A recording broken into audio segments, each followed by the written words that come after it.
Hey guys, welcome to this podcast. This is Not Again podcast. I'm Gary here. I'm your host for the show. I'm your host. This is my podcast. Alright. Yes, I'm a little bit proud that I have a podcast. I know everyone can make a podcast. It's a not so cool. It's a cool thing. But it goes way too cool in my head. Alright, it's anyways back. I gonna say hi to you guys. I'm gonna say hi to the new guys. Welcome to this podcast. I hope, and for those who are listening the second time or third time, all right, welcome back. I guess you guys hear my voice again. Great. Yeah, so cool. How have you guys been? I had a okay weekend. No, I had a busy weekend. I had a very busy weekend. The last weekend, all right, I supposed to upload an episode. This episode, which I did. I'm sorry, guys. Alright, it's supposed to be a weekly episode. I've stopped twice already. I've postponed it twice already, which is bad. I'm not sure that I can use this as a reason. Do I sound? I'm not sure that I'm using this as an excuse. I'm not sure that this sounds like an excuse, but the last weekend I was helping out at the Singapore Comedy Fringe. Alright, it's a crazy weekend. Alright, it's a Friday to Sunday weekend. Monday I'm helping out. I did help out too. Alright, because it's a May Day weekend. Alright, it's a Labor Day weekend. Alright, so I had a lot of loading and unloading of stage equipment, helping out at the back end, doing the door, doing the sound, doing the stage directing, like giving them time on how much time the comedians will have left on stage. Alright, telling them, hey, you know what, it's you have a minute left. Alright, by telling them the lights are, not by showing them the light. You guys have a minute left. You guys have like a 2 minutes left. It's already 40 minutes into the show. You guys know that, hey, this is your time. Alright, I know it felt really cool. Well, I was performing at the latecomers. I was performing with the latecomers as well. Alright, an improv troupe in Singapore that has a mix of stand-up comics and improv comedians. Alright, stand-up comics and improv comedians work very differently.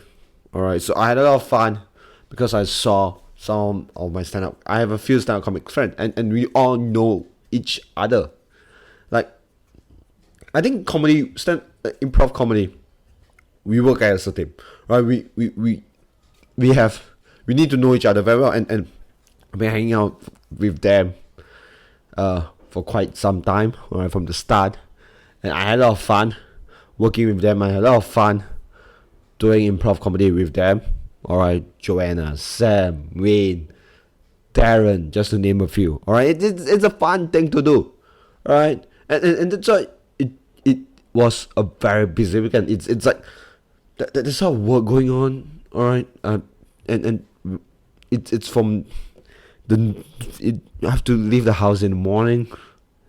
Alright, and it sounds like I'm complaining, but doing the back end, but I had a lot of fun. Alright, doing the back end, you have to be there slightly earlier to bring out the chairs. It's physically demanding. Alright, you have to move the chairs to black box studio, and I realized doing the black box is so much cooler. Right, doing the black box, it's so much cooler, and you have comics and see different weird stuff. Like there's this one time in a show for Harif Iskandar, right? The mic went off. The sound isn't transmitting, right? And looking at how he handled the stage, it's how he handled his crowd. It's a pleasure. Alright, I see comics like Butch Bradley. He improvises on stage. He came out with a story which is always new. Alright, but he does have jokes as well. Alright, but you can see him doing like improvising on stage, and then it's really cool stuff. It's really exciting. Alright, I see Jared Fell. He's a magician, right? But he does comedy as well, and the way that I see him doing his stuff, right? It's really cool. Right, I'm not, and I do not, like, there's some magicians, like, I'm not sure whether it's okay to say this, but I don't really like magicians as much. I think that if you're a magician, I like this. I'm okay with the strong silent magicians, right? But for those who did not talk, but for those who call themselves a comedian and a magician, it's to me it's really weird. It's like doing prop comedy with twists. Alright, I'm not sure that, but he really, I really enjoyed Jarrell show. Right, it's amazing. It's amazing that he does things he does things that I find very interesting. Alright, although I'm not a fan of magic / comedy, but I really love his stuff. Alright, he's a New Zealander that does comedy and magic as well. I think it's really cool. Right, and this is the first time I see Jimmy Owen, who does his stuff. There's heckler there. Like, this is the only show that I saw that has a heckler in the show itself. Alright, and I've saw the local acts doing well on the first night as well.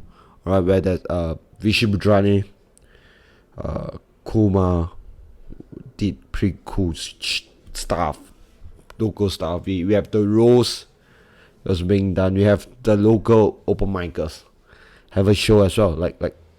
And they did very well, and they did very cool, right? Which is really amazing, right? I think I brag, like I think I've talk a lot about the Singapore own comedy scene, with some of the guests, right? And most of them are the local comedians or comedians that is based in Singapore, which is really amazing, right? I'm not sure where I'm going on with this, but I realize but it's really, really cool to see the back end of how a comedy fringe works, right? And it makes things better, right? I think I appreciate a lot more when I went to a concert after that weekend, right? There's a Megadeth concert, and I think I appreciate a lot more for the show itself because of the showmanship that they do, right? There's animation, there's lights at the theater. We are wondering how does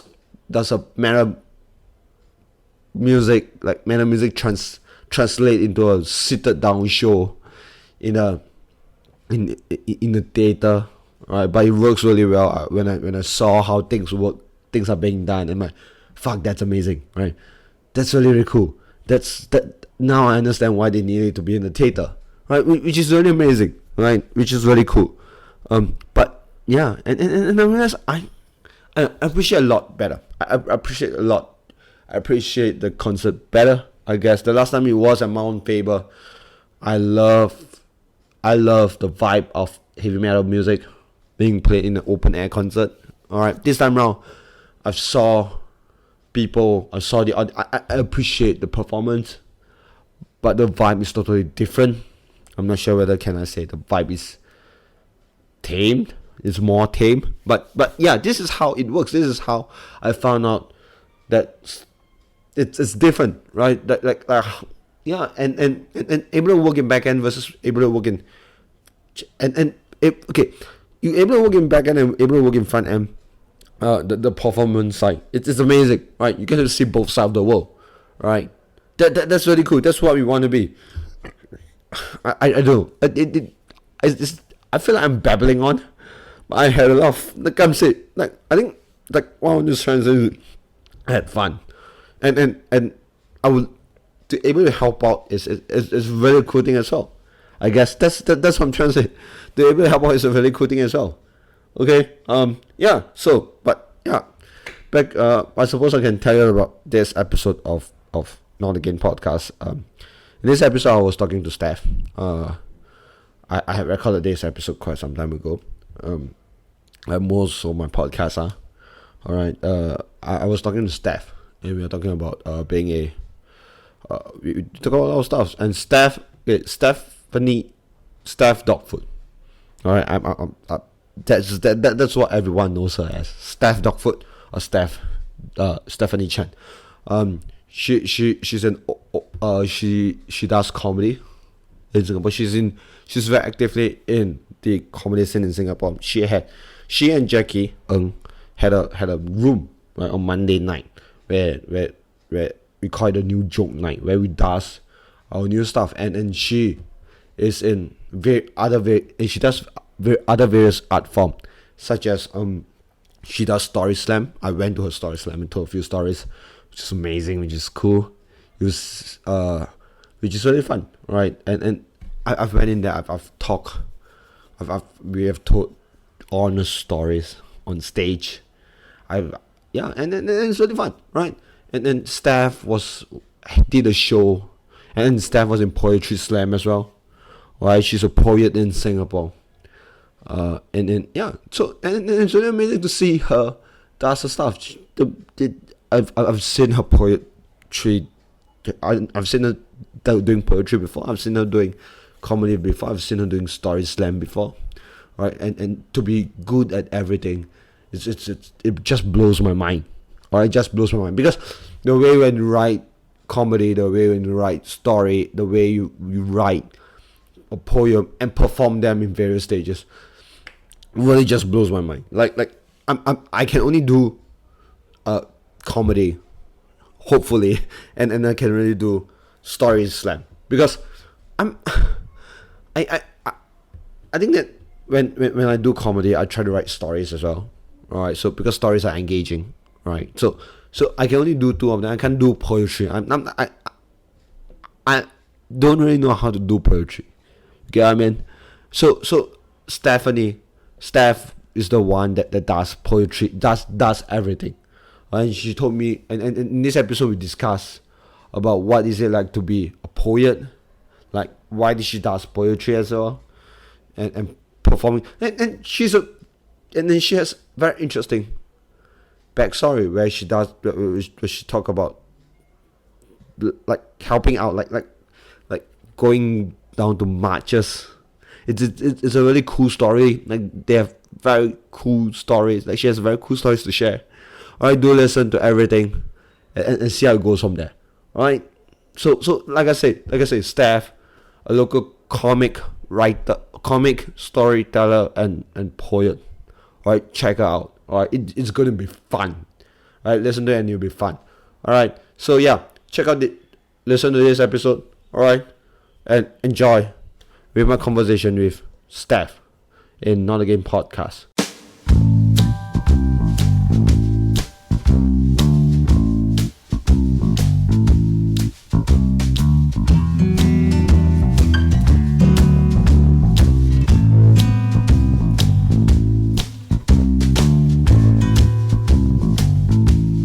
I think I should start with your first impressions. Okay. Should I? Okay. Should I? So yeah, the first time I saw you is my very first impression of you before the comedy scene is I saw you on a video that was being shared by Deborah.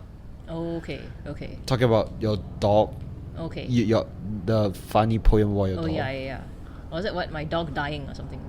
I think so. Yeah. I think so. Okay. It's but how? What? But how do you write? Is it the 12-year-old self poem? Yeah, the 12-year-old self poem. Because what do you mean how? Like okay. I'm gonna ask, why would you write like a poem? Or how which one is harder to write, poem or jokes? I think it depends. Obviously, I was writing poems for like I've been writing poems for about 8 years, or I guess longer, since I was like a child. But I've been writing poems to be performed on stage for about 8 years. And obviously, I guess for most of the 8 years, I would find poems easier to write because I never tried writing jokes. But currently, I find jokes easier to write.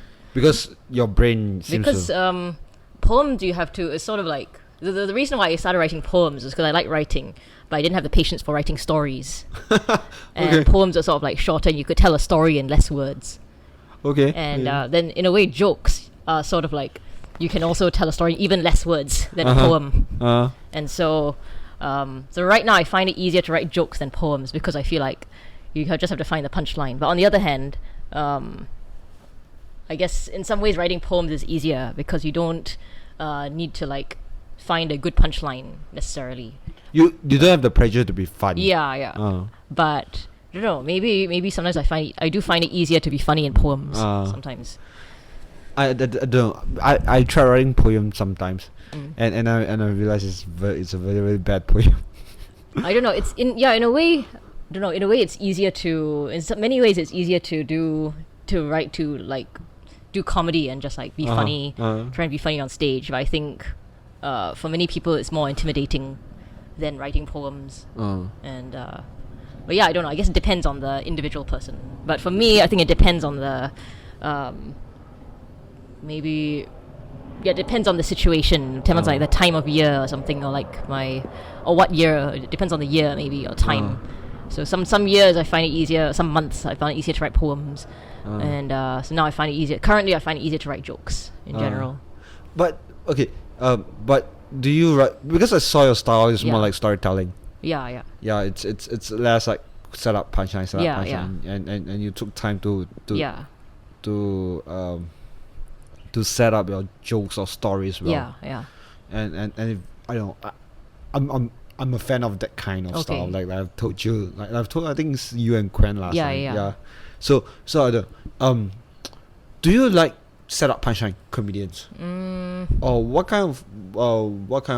I think personally, I guess it really depends. I actually have not listened to that much comedy. I have not watched that much comedy, I will admit.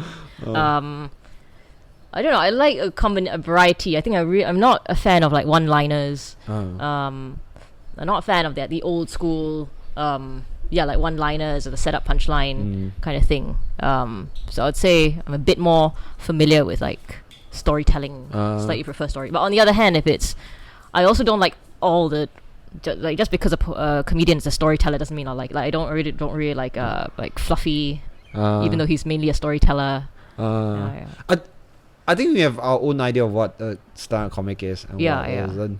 I don't know. There are some kind of like there are some short jokes comics or one-liner comics that work. That is my favorite comedians as well. Yeah. Like Mitch Hedberg.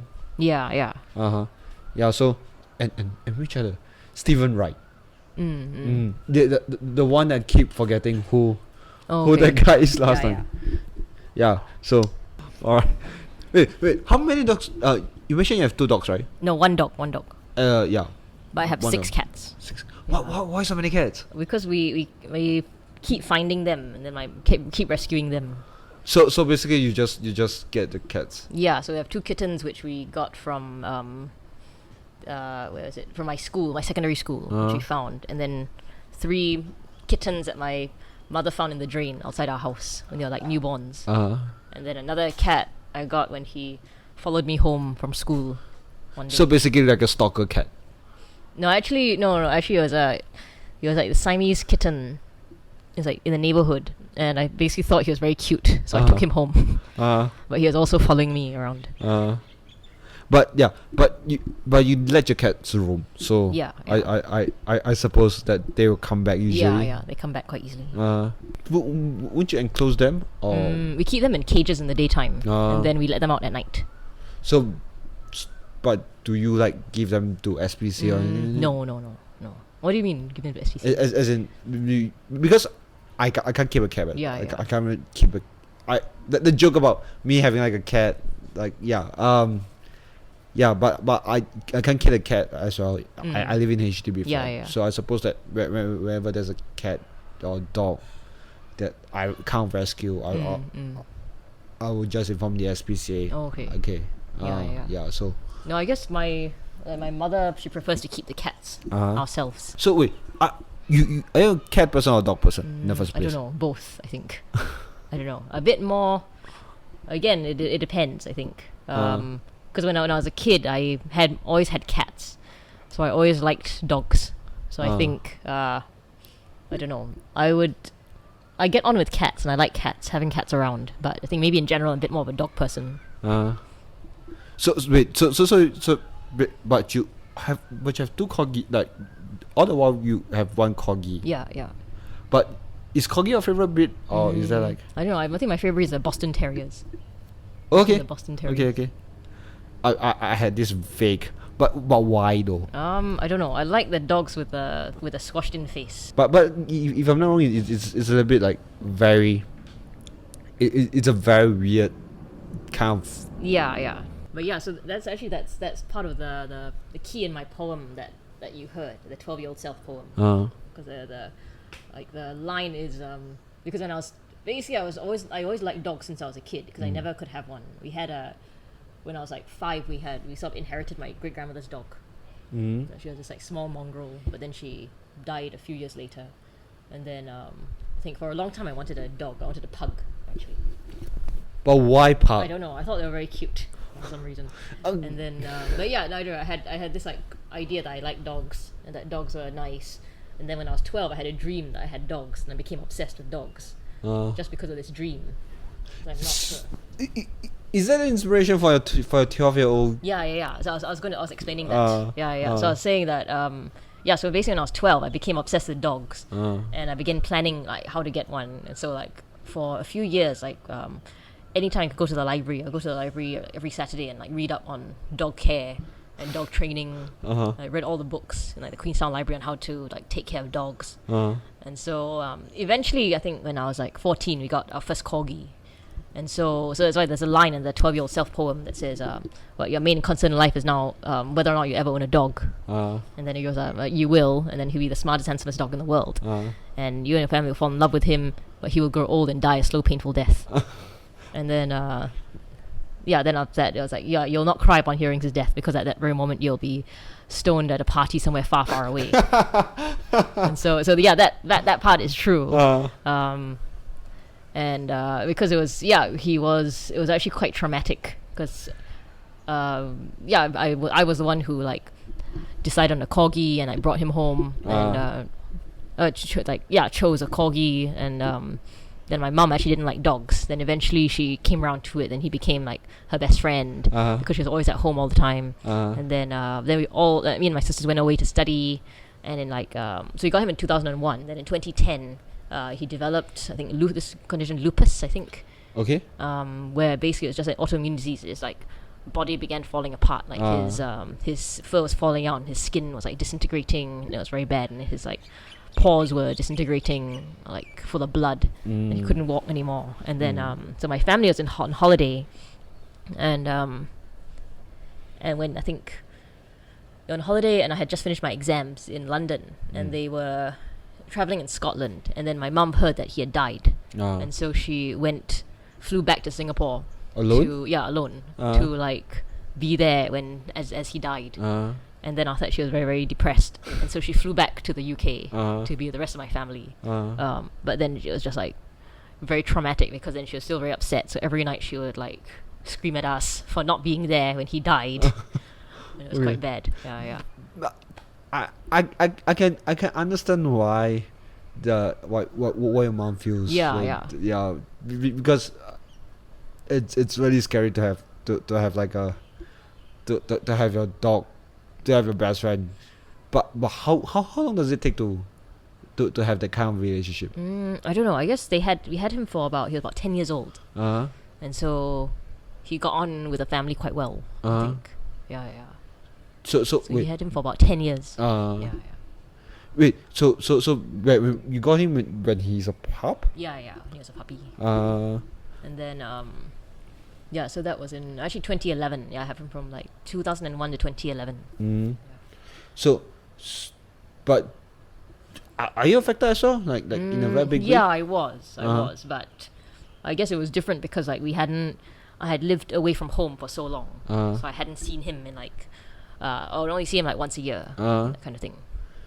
So the impact is still. So it was still great, but it wasn't like as bad, I think, as for my mum. I'm not sure how to put it all, but I've never considered like the trauma will be that big itself. Yeah. But wouldn't you like? But how does she know the dog is dying? Because our maid was at home, and then she called her up, and then she said that the dog like collapsed or something. But you mentioned about having like how long is your next dog? So we got this dog in 2 years ago. So that was maybe about. So it was 2010, and then that was 2014. 4 years. So about 4 years later. But why so long? I guess because me and my sisters moved back, And then I think my mum didn't want to get a dog because it was too painful and they died. But now that we came back, we could like look after a dog together. Yeah. So having a dog is like a family bonding session. Yeah. I was like the family like works together to take care of the dog. I think. But of course, our first dog, my mum did most of the work for him. I think. So basically he cleaned. But did she know how to take care of him? Like did she read up? Yeah. She knew how to take care of him. I think. Although I guess I sort of showed her how to take care of him. Sort of thing. So basically, you are the tutor for for dog care. Sort of thing. Your Queenstown. Yeah. But okay, so basically you write. Back to the idea of you writing poems and you writing like how. I'm really curious about how do you formulate a poem? How do you? It's a good question. Also, I have not written a poem in a few months. I feel because I feel I've written more comedy. I've been writing more comedy, doing other stuff. I would like to get back into writing poems. I think usually it's one way is if I have an idea and then I get very inspired by it. So like the 12-year-old self poem, I think I was reading a lot of my journals from when I was like 13, 14 or something. And then trying to think. Or else maybe I'll read another poem and I'll get inspired from there to write something about it. Or it'll like remind me of some kind of memory, and so that kind of thing. Yeah. And to ask, do you write this poem? Like, is there such a thing like a this poem? That kind this of thing? Poem. Like, I mean, to like this what? Like the rap, like rap. Oh, okay, like, not really. Not really, I think. But is there a genre for that? Not really, I think. I mean, there's a group of poets called the Ranters, and that was so actually performance poetry in the UK has a long history, and so there's a group of people called the Ranters, and so they would actually come up in like punk rock concerts in between the bands, and they would just like it was a poem, so because it rhymed, or they would just like rant about politics, and then rant about like anarchism or something, and like how much they hated like authority, and everyone would like cheer. I can imagine it's like the young ones. Yeah, like the young ones. Yeah. It's more like the young ones. Yeah. But with poems. Yeah. So there's actually some quite. Yeah, I guess the young ones are sort of that came from the same kind of like background as that. So it came some kind of scene. And a few of them are still quite big now. There's a guy called Attila the Stockbroker. And so he's quite old now, and he's like quite big. In the UK. In the UK. Yeah. But I think the young ones kind of form what authoritative in the UK as well. Having like an influence in there as well. Yeah. I suppose. I think so. But it's like it's a really weird genre it's a very weird sitcom to watch in the first place. It's a it takes me quite a while to understand one episode. Okay. Yeah, so I'm like I guess there's a lot of like I guess I kind of understood it because it was like I had lived in the UK it's like with like students, and so there's a lot of like references that I got because it was like it's very particular like I don't know period, and I guess a lot of the British humor has a lot of like inside jokes. Yeah, very very particular to like knowing about Britain and the history and that kind of thing. I don't. I couldn't really get into the UK the young ones especially. Okay. Yeah. As easily, I guess, because when I watch it, I have to. It's you want to say slapstick? Isn't really slapstick. It's a bit slapstick. Yeah. So it's all over the place. Yeah. And it can be very confusing. Yeah. I know, but so living in England helps a lot then. It helps me like understand certain like pop culture references. But actually, there's also this book called it's like one of the funniest. Have you heard of this book called about Adrian Mole? No. So it's you should read it. It's like one of the funniest books ever written. So it starts off. It's called Adrian, the Secret Diary of Adrian Mole, age 13 3/4. And it was like and it basically ended when he was like 40-something, 40-year-old man. So it ends with one called Adrian Mole and the Prostrate Years. Okay. And so it starts off with just as, and it's sort of a political book, and it's mostly just like funny. It's actually written by like a middle-aged woman, Uh-huh. and so it's actually that book that sort of like taught me about lots of pop culture references and like British references. So when I went to live in the UK, I realized I knew a lot of things because of that book. Uh-huh. And so it's set in like Margaret Thatcher's Britain in the 80s, and everyone was like very poor and struggling, but it was just like very hilarious. Mm-hmm. Yeah. I don't know, but yeah, so it's I don't know. I don't have that good impression, or I good as in I don't have a strong impression on Margaret Thatcher era when it comes to, because I don't have much knowledge about it. I guess although it's covered like briefly in it is Singapore education, but so I don't know. It's did you have a Margaret Thatcher joke, or is it Marie that has a Margaret Thatcher Probably joke? Marie.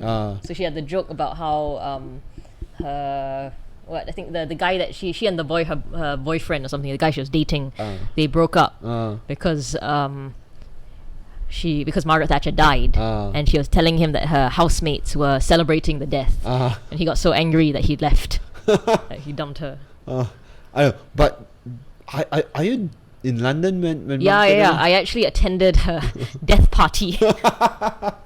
Wait, do they hate her so much? Yes, basically it's a long story. But basically she I don't know. I think her rule sort of like made a whole generation like very, very angry and very poor and upset, and it's sort of like, I don't know, I think it did have some impact on like the comedy of the time, that it inspired a lot of like very left-wing comedy and like alternative comedy and stuff and poetry.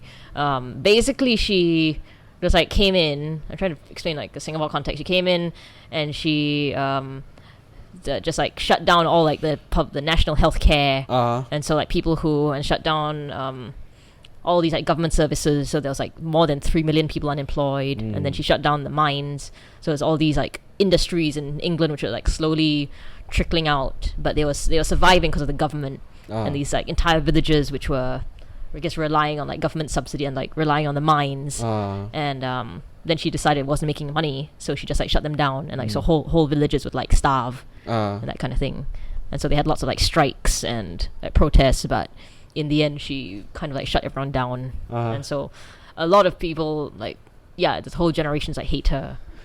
So there's a I'm not sure whether I'll put this on air, but there's like LKY and Margaret Thatcher was like a fan of each other work. And then and it seems like they like each other so much they kind of like copy each other's idea. I mean, there was the whole like that time it was like Reagan, and also like Ronald Reagan as well, like Margaret Thatcher and Lee Kuan Yew. So I guess they all had very similar policies. But it flies well in different countries. It flies very differently in different countries, though. I guess so. It flies differently because in I don't know. I guess like Margaret Thatcher, there's like sort of a whole generation which like still hates her, and I think it had a lasting impact on sort of society and how it moves forward. So does it really move forward? Does it? I don't know how society like changes. Like in America, after Ronald Reagan, it became more right wing and more like capitalist.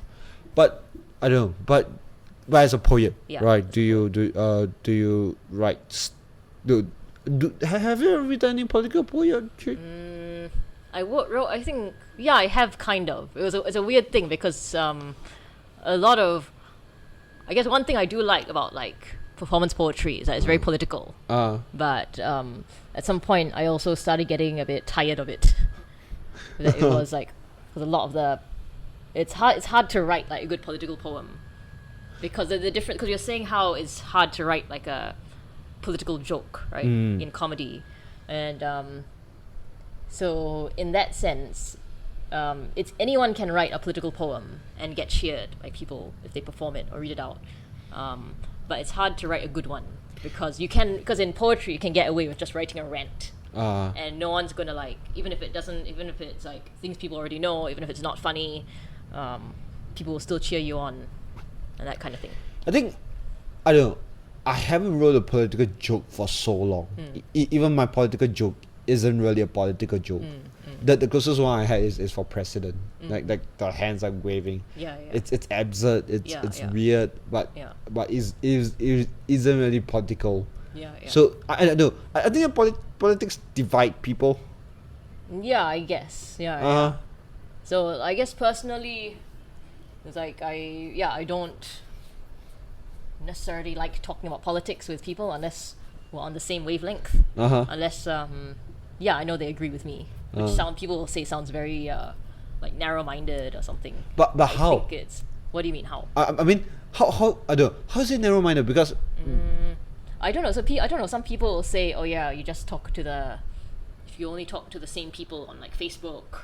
If you like don't listen to people who disagree with you on Facebook, then you're being narrow-minded. It's like an echo chamber, blah blah blah. But I think I don't know. It's not my job to influence people, to change people's minds. And I don't know. And I know I'm not going to change my mind if I speak to a very charismatic person who disagrees with me. But yeah, so I prefer. I guess I don't see the point in necessarily arguing with about politics with people who like violently disagree with me on many things. Yeah. I know, but I'm not sure. Everyone seems to be violently disagreeing or agreeing with someone these days. So Yeah. I know. I'm not sure whether I should say I'm a little bit center right and center left sometimes. Okay. Yeah, so I'm somewhere along the center. Yeah. But I don't really go discuss about, hey, you know what, this policy works, hey, that policy works. Yeah. And I realize it kind of divide people so much that it's Yeah. And I don't know, it can, I don't know, everyone seems to be very strong has a very strong opinion on a what do you call it, on a topic.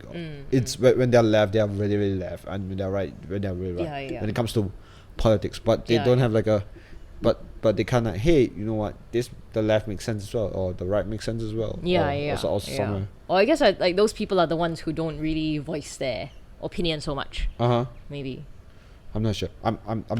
But I was saying the problem with like writing political poems that very often I feel it's like preaching to the choir, and so it's become a big thing in like poetry slams in not in Singapore, because people don't really talk about politics anyway, but in a different country like in the US and Australia, and it's not a bad thing. It's actually it's first of all I'll say it's a good thing that people often write about political issues, but very often it's like they're just writing about politics to like gain points, so that people so that they'll win poetry slams. Wait, how do you win a poetry slam? So you win a poetry slam because it's because the audience members or judges, they have scorecards, so give you scores. It'd be interesting if you did that for comedy actually. And so there's our poetry slams which just like measure how much your audience cheers for you, but like generally it's usually you have some either a few judges or audience members who will give you scores after your poem. And these can be people who have no idea what poetry is very often. So it's sort of to make it more like democratic in a way. And but the thing is like it can also mean that it's that people who are like more unusual or a bit different or a bit weirder, or like creative in the wrong way, they don't win. Instead it's the people who are like populist who. And I think that people who sometimes are creative in a different way, who somewhere stand on the edge, or usually on the edge of creativity, sometimes doesn't get, even if they are genius, right? They might not get the correct, they might not get like the proper support they have. They might not get like they might not get popular at all. You have like you have a lot of musicians that happen to that, and there's a lot of time. I have a friend who is a guitarist as well. I think that he's a very good blues player. And however, he just slowly get like seen, like noticed by people. Like, but he has been playing for a very long time. So I suppose that sometimes it just affects like I just feel that there are times that people that they are but when you're on the edge, you might not get as popular. Yeah. I guess that's I don't. It feels good to be on the edge, but to not get appreciated sometimes it's Yeah, it's quite hard. yeah. I think. I don't know. I don't know. I like playing with small crowds. I like playing with small crowds. So I suppose that's a good thing. I guess that's a Yeah, I think so. yeah. Yeah. I don't know. How wait.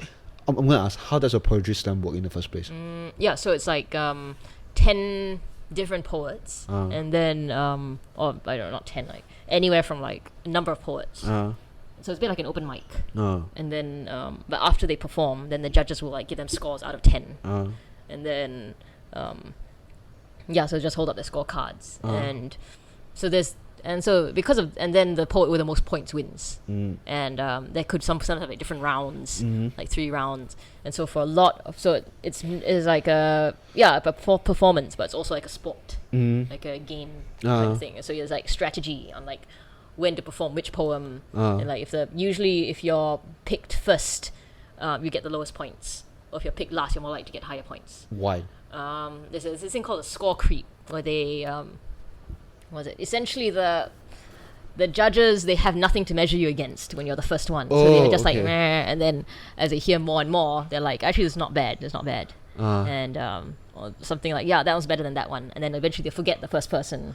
And so they was like, and then the last person they will give you like, wow, this is amazing. On the other hand, they might also be harder to impress, and you must just get bored. And so there's different strategy you can use.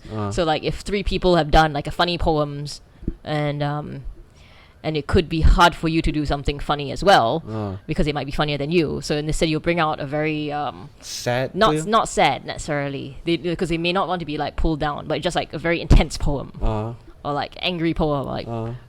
Or on the other hand, if like, so one way I won one slam was that everyone did very like intense, like this girl got like assaulted kind of thing, or like, yeah, when I was 12 my mother died or something, and then I just brought out my funny poem after that, and then I got the highest score, even though if it was a different if we had been called out in a different order, I would not have gotten that. So it's about knowing what the judges might want to hear, that kind of thing.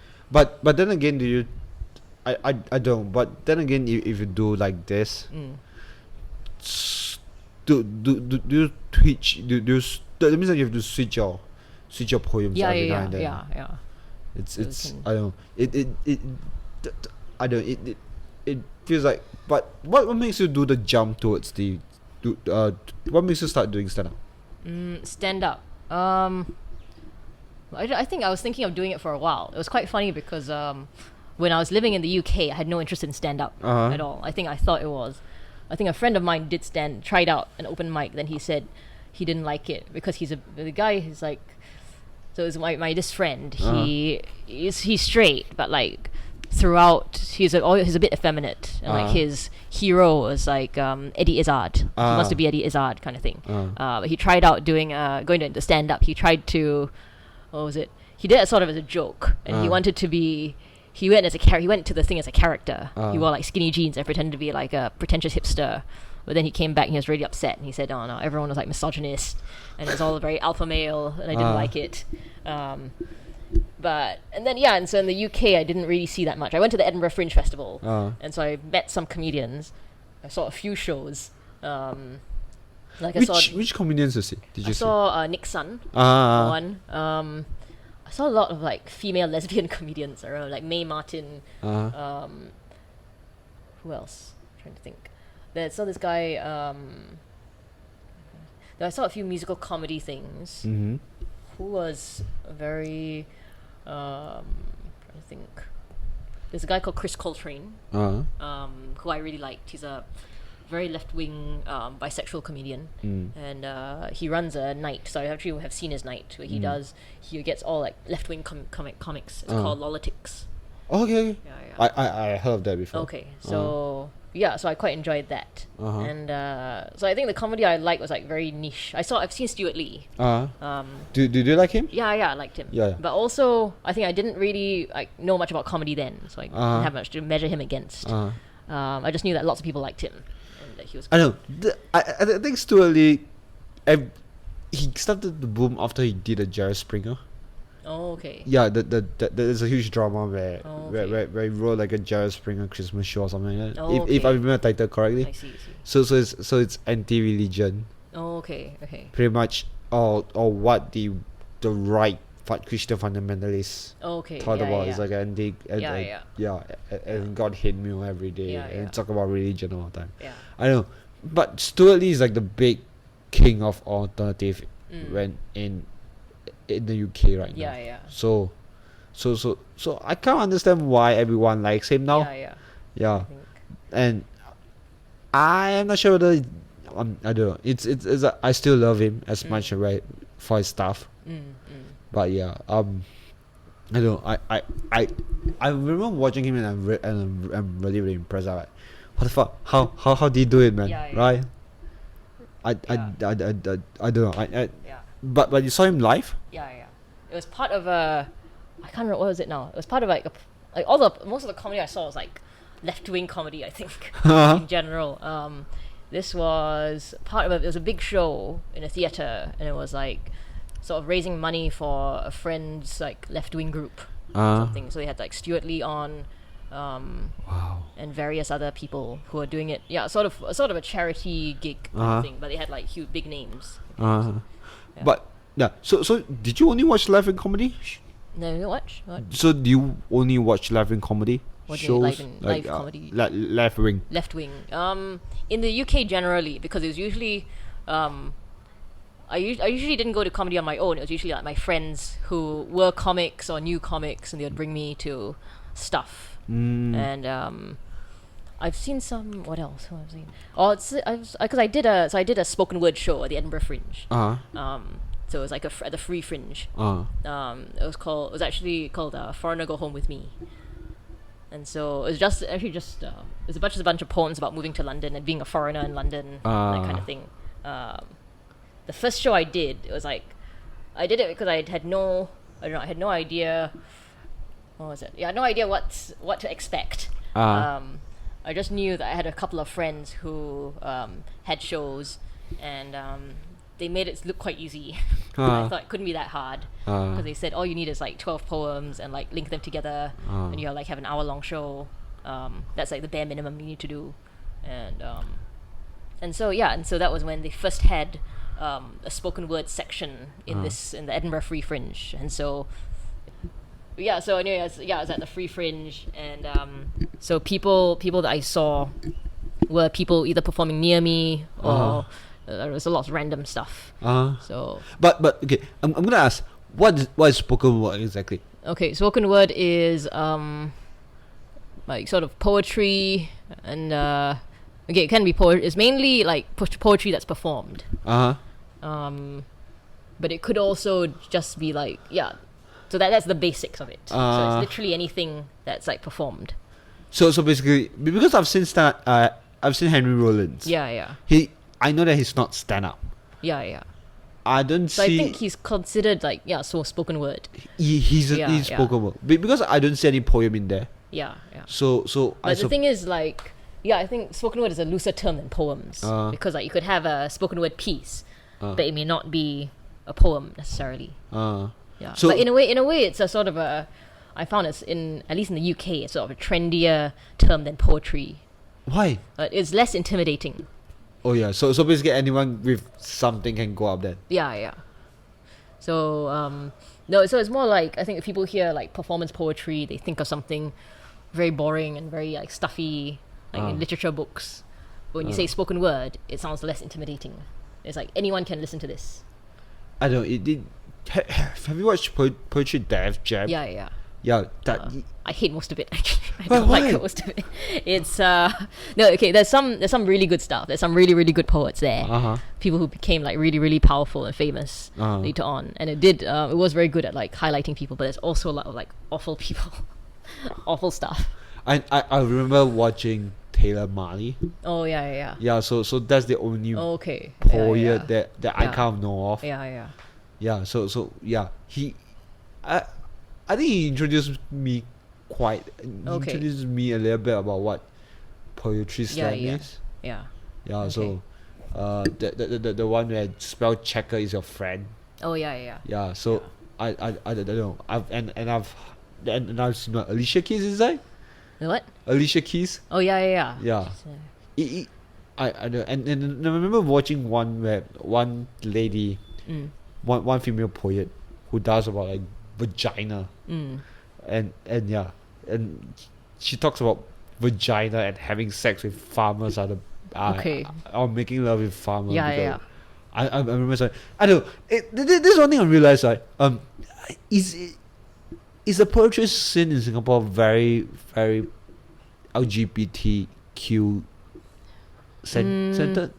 There's definitely, I think, definitely more so than like a lot of other sort of arts, because you're allowed to I guess be yourself. And I mean, one reason why I got into poetry was also because when I was in Vancouver, I went to the first poetry slam, and it was the first time I saw like lots of lesbians and like queer people together, and like talking about very talking just like very what's the word, casually about, or very matter of factly, just about like having sex, or like life as a queer person. And so that was like very powerful for me. And so I don't know, I guess I do know a lot of people in the poetry scene who are like queer and stuff, a lot of like queer women, all these people who are like open to it, and it is very accepting. Also, I helped to run like a sort of an annual like LGBT performance night, and very often we have, like this year we had mostly spoken word poets and stuff. I know, because it feels like it's a lot more there's a lot of like in the art scene. For story slam is another like very big LGBTQ community there. It's only a stand-up scene that I don't see much. There's only you as a bisexual and two gay guys that's active in the comedy scene as well. So I guess, actually interestingly, one of the sort of leads into one reason why I joined comedy was because I broke up with someone in the poetry scene, and so I basically wanted to make. So when I came back to Singapore, I had I think an idea that I wanted to try out comedy. I don't know where it came from. Before this, there's like another interesting, like I had this interesting conversation I've been thinking about a lot in the at the Edinburgh Fringe Festival, that because I think two friends who were poets, and they went to watch comedy, and I said like, why are you watching comedy? I told them like, what if it sucks? It's going to be awful. And they said, it's better to watch comedy that sucks than poetry that sucks. At least comedy that sucks, it still can be funny, but poetry that sucks is just torturous. And so, what? Okay, how do you know a poem suck? Or no, that's poetry the thing. suck? If you listen, you don't have to know. It's just like if you listen to it and it doesn't make sense to you, or you're bored, or you think it's stupid, then it sucks. So same as comedy, same thing. Because they're both performed. So as long as you see something and you think it sucks, or you don't understand it, and you're not being entertained, then, and you think you've seen it before, then it sucks. But for comedy wise, it's more it suck. As in a performer wise, it suck when you didn't get your laughter. Yeah. So I don't. But the idea of like poetry suck, like if the poetry shows suck, I don't. But that's the thing. I think poetry is also, it's much more what do you call it? Subjective than comedy. So it's not that. So comedy, obviously the audience will know if they get a big laugh, then it was good. If they didn't get a big laugh, then it wasn't a success. But I think poetry, the problem is that the audience are expected to like just like applaud when it's over. You're not allowed to give any negative feedback. There's no way to give negative feedback. No way? Yeah, it's because like, poets are supposed to be very sensitive people, and so you're not allowed to like. I mean, it's happened before once or twice, but usually no one heckles. Is very people don't often heckle poets. Yeah, because it's not the thing. And so it also means, I guess, that if like you're in a poetry show, I guess you can compare it to like a poetry show versus like a comedy show that's an hour long. So you both have 8 people on them, and say 6 of the 8 comics don't get laughs, at least they will realize this. They'll pick up on it and say, "Oh shit, I'm not getting laughs," and they'll try and make something sort of joke out of it, I guess. I think it works now. Okay. Yeah. So yeah, I think we were saying that like, oh yeah, I know. Is poetry a very it's a sin itself a very supporting? Yeah, I would say it is. Maybe a bit more so than comedy. I don't know. I don't know. It's a weird thing because I think they, in a way, I feel it does feel like much more like welcoming, less elitist than comedy. I think a bit less elitist than comedy because I think. Then again, I don't know. I've found comedy quite welcoming on the whole. But I think it's like people support each other. But there's also a culture of people will usually not tell you to your face that you suck. They won't tell you that your stuff is not good. And so it's very easy for people to like. I think people but it's also it takes you longer to realize what you need to work on because people are a bit scared to give criticism. Whereas I feel like comedy people give criticism a bit more often. I don't know. So that I don't know, but sometimes criticism, it sometimes can be good, it can be bad. Yeah. So yeah, there are times that when people give me criticism and I go, that's my stuff, right? I don't know. I feel bad sometimes for saying that out loud sometimes. Okay. Yeah, but I realize that I don't know, it's and your perspective in comedy is different as well. I don't know whether this would be a very very personal question to ask, but is it hard to come out as a I think as a bisexual in where in Singapore? Yes and no. I guess it's like a lot for me. It's like easy to come out to my friends, because when I went away for like 8 years, and then I came back and I could make like all new friends, and so like a lot of I wasn't out to my old friends, and then but now I'm out to like my friends now. So I'm in like my group of friends are all quite queer and stuff. So that's been okay. But I think a lot.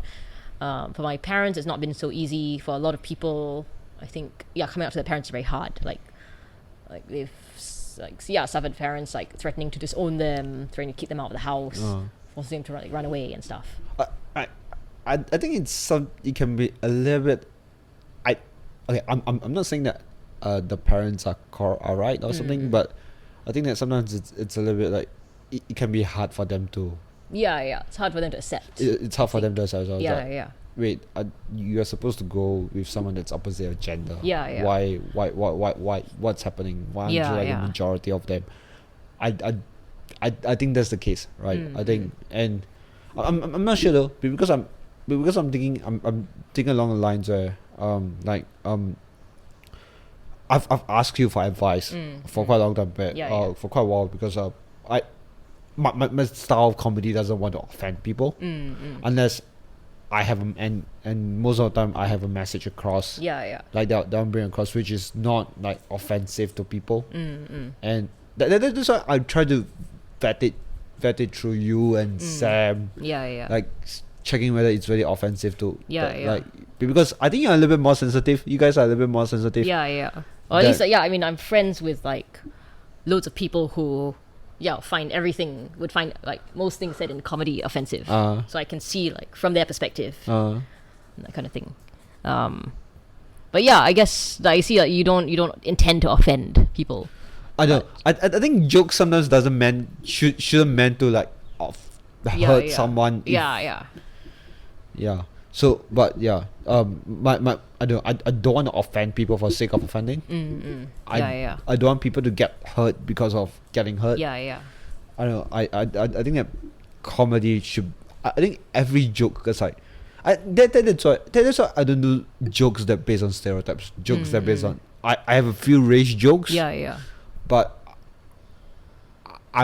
but when I do them, there's a reason behind it. There's a I have a joke about like being like anti-black James Bond, and there's a reason behind it, right? Saying that, oh, why can't we just write an iconic character that's off from the other race as well, right? Yeah. So I don't know. I'm like, yeah, but it's I'm there's a lot of times that I do not know how do I put my words out, and sometimes I think I often quite that there are some comics that I kind of offend, like I'm not sure whether they are offend B-Mark sometimes, because of my ideology. I was saying, why would you want to have like a character? Why can't you just write a new character, new character that's like black or Asian? Why do we have to stem it from a white character itself? Yeah, so I don't know. I think I may have offended quite a lot of people for saying that as well. So yeah, that's I'm not sure though. I think you guys are you and Sam are the pillars of my morality. Okay, that's good.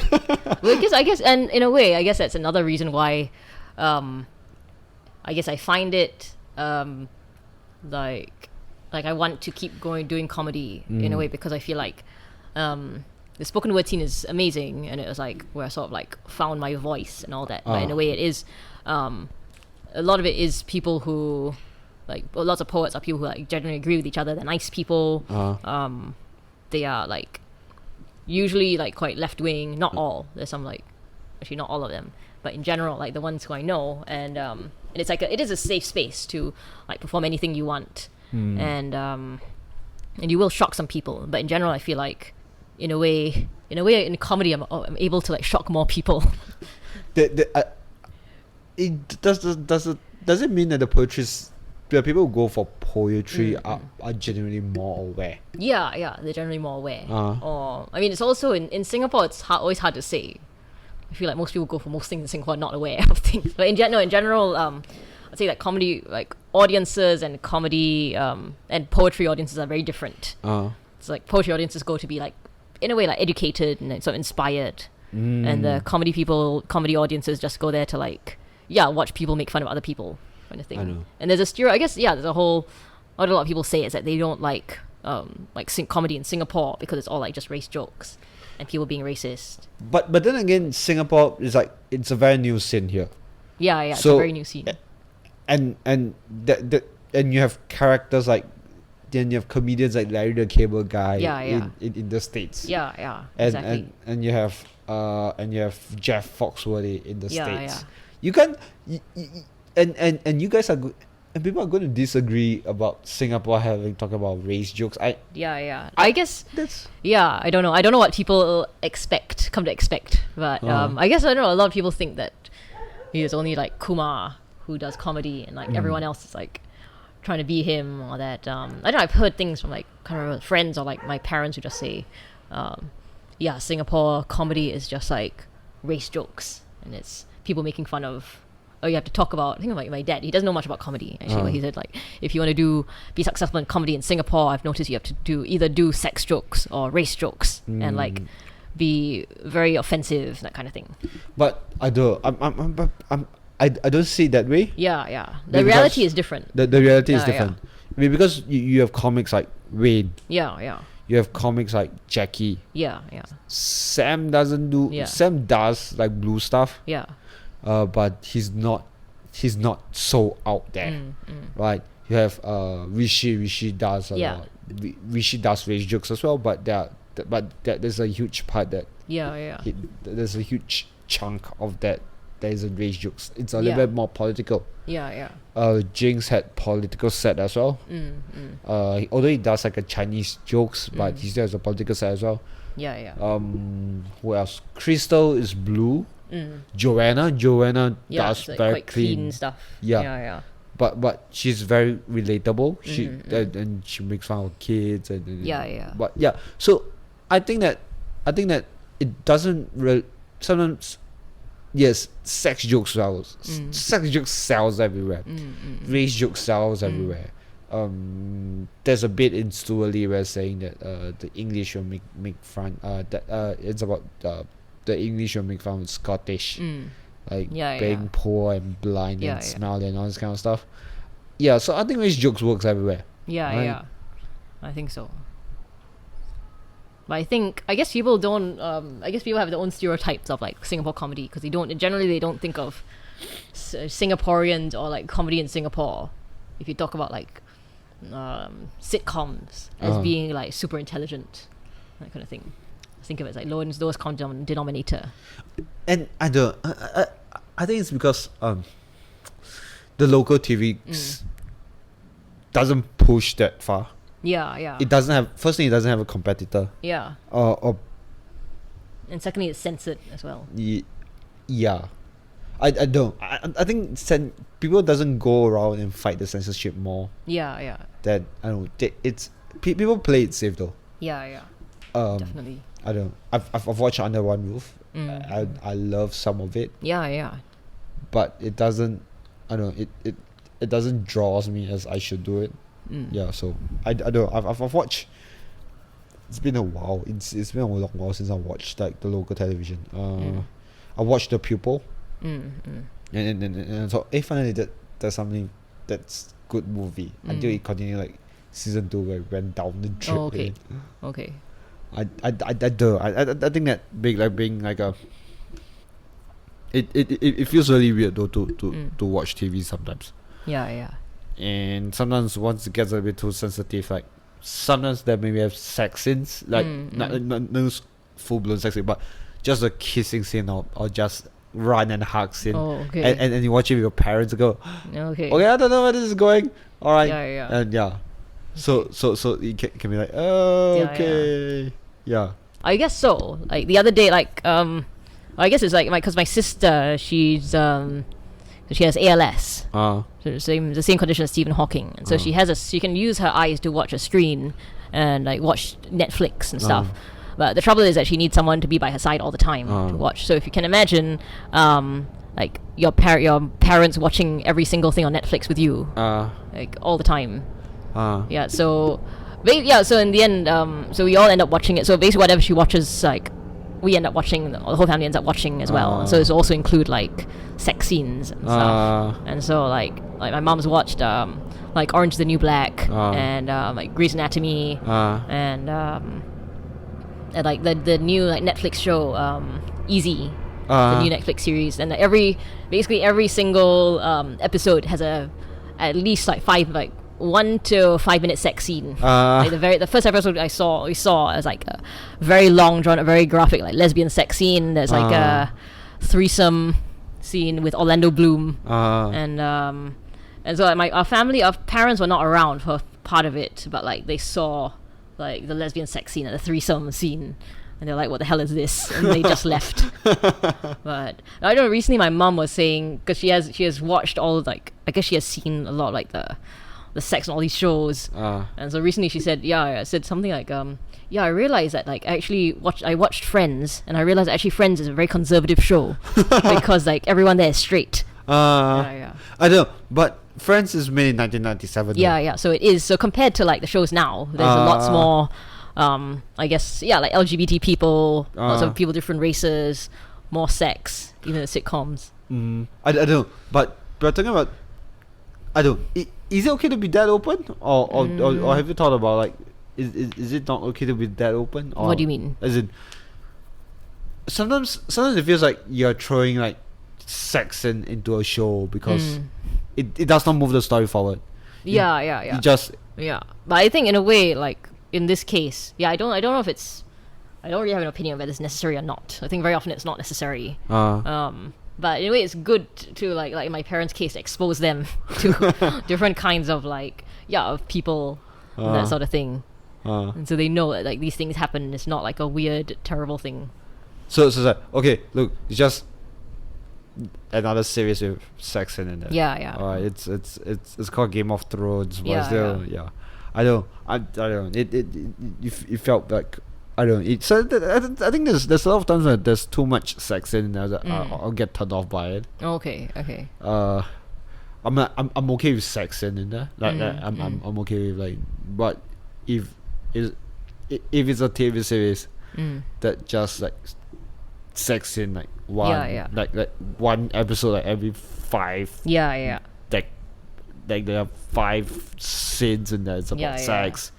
The next episode is like 3 scenes in there. It's like every episode there's a scene in there. That sex. Okay. And I feel like the scenes itself doesn't push the story forward. Okay. I'm here to watch TV, and if I want porn, You'll watch porn. yeah. So yeah, I don't know, man. I think that's what I think about Okay. TV series, I guess. Okay. All right. Yeah, I guess I don't see it as like very necessary. Also, but yeah, actually, I've not actually watched that many TV series. So. Okay. I don't know, but yeah. So I don't know. It's. I think it's a good way to end the podcast, the episode right now. So yeah, I suppose I should say thank you. Okay. No problem. Thank you for doing this. Yeah. Thank you. Okay. Okay. So oh yeah. So you're talking about the why did you get into comedy? Yeah. Yeah. I think I had an idea that come back to Singapore, the scene was quite small so far, and probably less intimidating than in the UK, and it'd be a good place to start. I don't know. I had some idea that I don't know where I read it, but I think there's an article shortly after I returned, and that was talking about different comics, like Sons of Singapore, and I saw Shahrul Chana perform, and so that I was quite inspired by her also, and also so I think then I met Wei Liang. He came on to one of my poetry nights. He said he did stand up, and so I went to Muddy Murphy's because so I went with him to. But he actually I think he was not even there. I just went, and the first person I met was Ben Jennings. Oh yeah. Yeah. Oh, okay. And that's also when Suzanne Lee Shepherd thought I was Sam. She first saw me. I don't know. It feels like you and Sam has a very similar back. The back of our Yeah, hair. the back. Okay. Yeah. Okay. So but Possibly. I'm gonna ask you why Dogfoot though? Why? It's a long story. It's only because on Facebook I didn't want to put in my real name, and so I made up a name. It's Dogfoot, which is actually the name of a children's book Okay. about a piglet born with dog's paws called Daggy Dogfoot. Yeah. Yeah. So what? How to get to know this book then? I was a fan of the writer. So the writer was a guy called Dick King Smith. So I read it when I was like a kid, like 10 years old. And so I think I was just looking around for different names to put after my name. So completely random. And it's really just for a Facebook name. And then someone called me. I met my friend, Kat Brogan. Yeah. And she was running an open mic in London. And then I put down my name for it. And then she just called out Stephanie Dogfoot. And so then it kind of stuck.